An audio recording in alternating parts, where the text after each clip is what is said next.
আর এই করা হবে, কিছু বলতে গেলেন না। তাকে আমি নিজের হাতে আমি বদলা দিয়ে থাকবো, কিছু বলতে গেলেন না। কি বললেন? তার একমাত্র বদলাই হচ্ছে, দ্বিতীয় বদলাই হচ্ছে জান্নাত। সম্মানিত দিনী ভাই সকল, হ্যাঁ, অন্য হাদিসে একটা কথা এসেছে, ওইটাও মুত্তাফাকুন আলাইহির হাদিস, বুখারী মুসলিমের হাদিস, যে হজ করে যখন কেউ সেখান থেকে বাড়ি ফিরলো, তো বুখারী আর মুসলিম সাহিহাইনের মধ্যে হাদিসটা সেটা রওয়ায়াত করা হয়েছে। নবী বলছেন, রাজা কা ইয়াউমিন ওয়ালাদাতহু উম্মুহু, সে বাড়ি ফিরলো। কেমন ভাবে বাড়ি ফিরলো? যেমন একদিন সে মায়ের পেট থেকে সাদা নিষ্পাপ নিষ্কলঙ্ক হয়ে বেরিয়েছিল, সেইভাবেই সে বাড়ি ফিরল। সবাই বলেন আলহামদুলিল্লাহ। সম্মানিত দিনী ভাই সকল, তবে মাওলানা সাহেব একটু বলবেন যে কাদের উপর ফরজ? আমাদের সকলের উপর ফরজ। সকলকে কি করতে হবে? সম্মানিত দিনী ভাই সকল, এর 5টি শর্ত রয়েছে, এই এলিজিবিলিটি রয়েছে, এই 5টি ক্রাইটেরিয়া রয়েছে। 1 নাম্বার হতে হবে মুসলিম, 2 নাম্বার হতে হবে আকিল জ্ঞান সম্পন্ন, পাগল হলে হবে না। 3 হতে হবে মুসলিম আকিল, 3 নাম্বার হতে হবে বালেগ অর্থাৎ সাবালক, বাচ্চাদের উপর না। আর 4 নাম্বার হতে হবে স্বাধীন, দাস দাসীর উপর না। আর 5 নাম্বার হতে হবে তার মধ্যে তার পরিবার মেনটেন করা আর মক্কা গিয়ে আবার ঘুরে আসার সামর্থ্য থাকতে হবে। সম্মানিত দিনী ভাই সকল, এই সামর্থ্যকে ব্যাখ্যা করতে গিয়ে আমরা তো সবাই তো মুসলিম, আমরা ধরে নেব বালেগ, আমরা ধরে নেন যে আকিল জ্ঞান সম্পন্ন, আমরা ধরে নেন স্বাধীন। তবে ইস্তেতাআত ক্ষমতা, স্বাবলম্বী নিয়ে ব্যাখ্যা, যে স্বাবলম্বী কারা, কাদের উপর তাহলে ফরজ হবে? স্বাবলম্বী হচ্ছে বিভিন্ন মহাদেশ এবং ফাকিরা। এটা ওয়ালিল্লাহি আলান নাসি হিজ্জুল বাইতি মান ইসতাতা ইলাইহি সাবিলা, যে স্বাবলম্বী সক্ষম আল্লাহর ঘর পর্যন্ত গিয়ে আসতে। তো এই আয়াতের ব্যাখ্যাতে তারা বলেছেন যে স্বাবলম্বী হওয়ার, সামর্থ্য হওয়ার 2 ধরনের ক্রাইটেরিয়া রয়েছে। এক হচ্ছে শারীরিক দৈহিক, দ্বিতীয় হচ্ছে আর্থিক। দৈহিক হচ্ছে অসুস্থ না হয়, চরম বৃদ্ধ না হয়, আর তার মানে সুস্থ হয় এবং সবল, যেতে পারবে আসতে পারবে, এরকম শক্তিশালী হয়, পরিপক্ক হয়, শক্তপোক্ত হয়। সম্মানিত দিনী ভাই সকল, আর্থিক হলো যে সে বাড়িতে যে পরিবার রেখে যাবে, তারা যাতে যাওয়া আসা এর পরে এই সময়টুকু তারা যাতে খেতে পায়, থাকতে পায়, তার পরিবার অর্থাৎ যার দায়িত্ব, যার প্রতিপালনের দায়িত্ব তার কাঁধে রয়েছে, তারা যাতে খেতে পায়, থাকতে পায় ঠিকঠাক, এটা, এবং গিয়ে সে যাতে আসতে পারে, সেই খরচটা, সে 2 লাখ হোক, 3 লাখ হোক, 5 লাখ হোক, সেই খরচটা যখন তার হয়ে যাবে। সম্মানিত দিনী ভাই সকল, তবে দুঃখের বিষয় হলেও সত্য যে আমরা আজ আমাদের স্বাবলম্বী হওয়াটা কখন যে হবে, আমরা যে আর্থিকভাবে সচ্ছল কখন হতে পারবো, এর ব্যাখ্যাটা একমাত্রই হয়তো আমাদের কাছে কিয়ামতের দিন আল্লাহর সামনে পরিষ্কার হয়ে যাবে। আমরা এখন সেই সংজ্ঞাটা বুঝতে পারছি না। 2 তলা বাড়ি করে ফেলে দিলাম, কিন্তু এখনো আমি স্বাবলম্বী হতে পারলাম না। আমার বেলে কখন ছেলের বিয়ে দিয়ে যেতে হবে, মেয়ের বিয়ে দিয়ে যেতে হবে, আমার বেলে মানে 2 তলা হয়েছে 3 তলা করতে হবে, এদিকে প্লাস্টার বাকি আছে, এই বছর এটা করে দিব।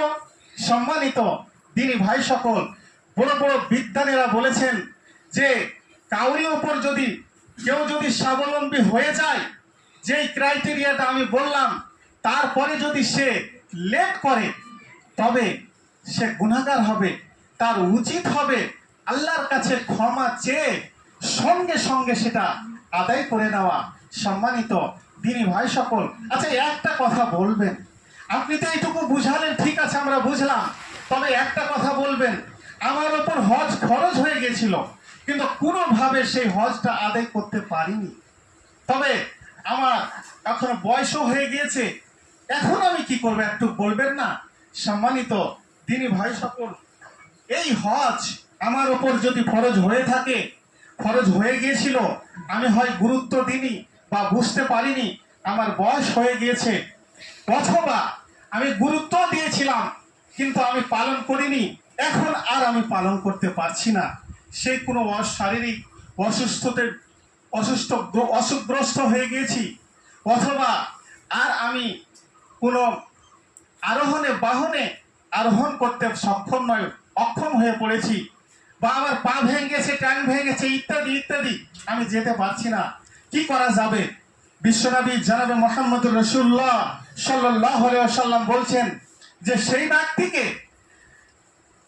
একজন ব্যক্তি সিলেক্ট করে তার পক্ষ থেকে বদল হজ করতে হবে, আর সেই বদল হজের সমস্ত রকমের খরচ তাকে বহন করতে হবে, আর তার দ্বারা দিয়ে হজ করিয়ে নিতে হবে, তবেই সে কিয়ামতের দিন বাঁচতে পারবে।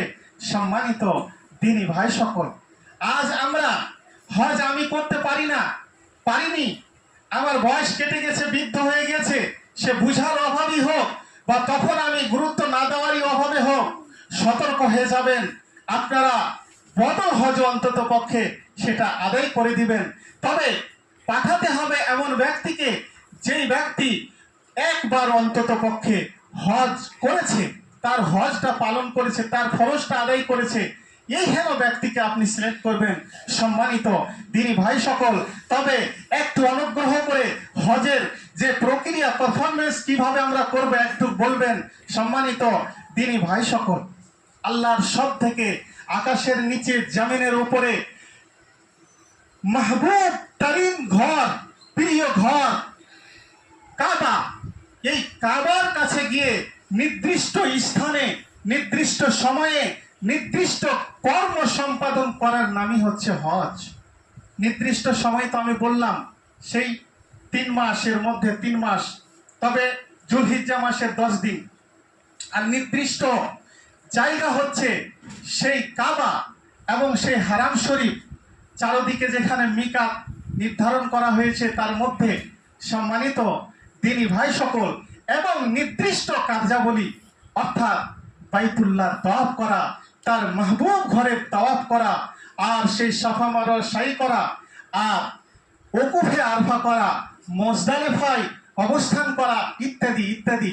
যাই হোক, সময় আমাকে পারমিশন দিচ্ছে না আর আগে বাড়ার, আমি সেই কার্য বিবরণী ইনশাআল্লাহ বেঁচে থাকলে পরবর্তীতে বলবো। তবে আমার বিষয়বস্তু যেটা আমি বলছিলাম যে হজ ও নিরাপত্তা। সম্মানিত দিনী ভাই সকল, আজ আমরা এই হজে আমি বিস্তারিত সামনে ইনশাআল্লাহ সুযোগ পেলে বলবো। তবে আমরা যখন সেই হাজী সাহেবেরা যারা হজ করতে যান, সেই সাফা পাহাড়ের উপরে, মারওয়া পাহাড়ের উপরে একটা দোয়া পাঠ করেন। সেই দোয়াটা কি?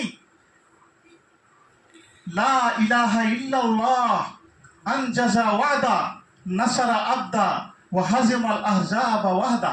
আরো দোয়া আছে, তবে আমি একটা তুলে ধরলাম যে ওই উপাস্য ছাড়া, ওই আল্লাহ ছাড়া কোনো আর ইলাহ নাই, যে আল্লাহ তার বান্দার সাহায্য করেছেন এবং যা ওয়াদা করেছিলেন তা পূর্ণ করেছেন, আর সমস্ত রকমের স্বৈরাচারী শাসনের ইয়াকাই তিনি অবসান ঘটিয়েছেন।